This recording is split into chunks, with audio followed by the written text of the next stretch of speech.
Assalamualaikum warahmatullahi wabarakatuh. Perkenalkan, nama saya Nada Rowi. Saya mahasiswa akhir dari jurusan Teknik Telekomunikasi. Kali ini saya akan memaparkan dan menjelaskan profil portofolio yang saya miliki.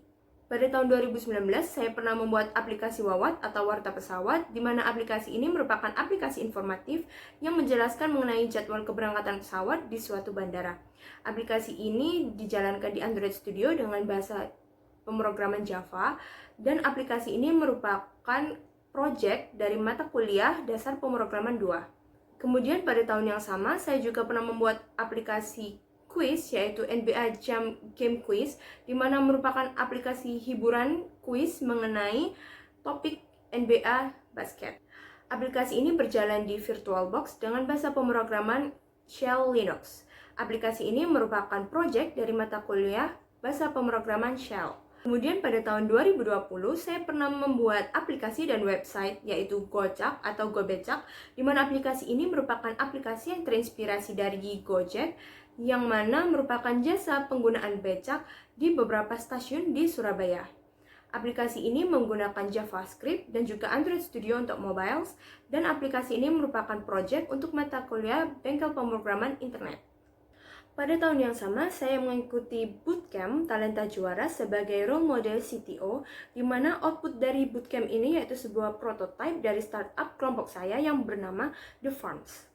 Aplikasi ini sebagai jasa pertanian dengan hidroponik vertikal, di mana pengguna hanya menitipkan bibit yang akan dikerjakan dari pihak jasa, kemudian pengguna juga dapat memonitoring air, pH maupun nutrisi dari jarak jauh. Pada tahun 2020 juga, saya juga melakukan tugas akhir dari komunitas data science, di mana saya mengambil tema analisa prediksi untuk polusi udara, dan data sampel yang saya gunakan yaitu data kualitas udara di negara Korea Selatan.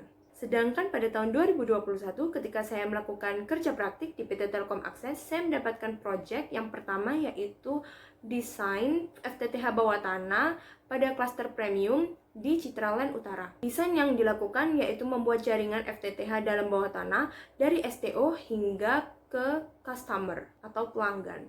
Adapun proyek kedua yaitu membuat rancangan mikroprosesor yang bernama Modus. Modus ini merupakan alat bantu untuk teknisi dalam melakukan monitoring kondisi suhu, kelembapan, serta debu pada ODC. Sedangkan pada tahun yang sama hingga saat ini, saya melakukan proyek untuk tugas akhir saya dengan aplikasi bernama Life Health.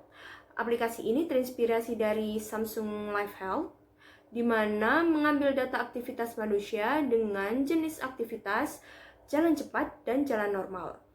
Untuk tugas akhir saya sendiri yaitu sebagai pengembangan di sistem keamanan untuk data aktivitas manusia tersebut.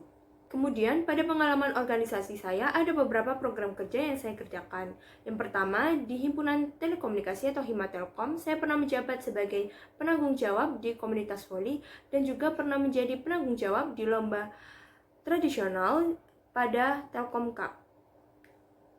Sedangkan ketika saya menjadi staf muda di Lembaga Minat Bakat, saya pernah menjadi penanggung jawab di program kerja Jaket UKM, dan juga saya pernah menjadi ketua sponsorship di Pens Cup.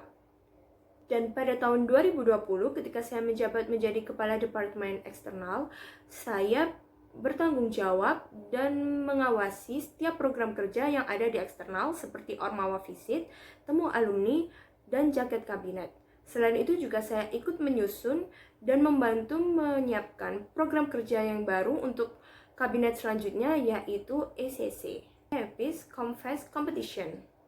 Berikut merupakan paparan dari profil portofolio yang saya miliki. Terima kasih. Sekian dari saya. Wassalamualaikum warahmatullahi wabarakatuh.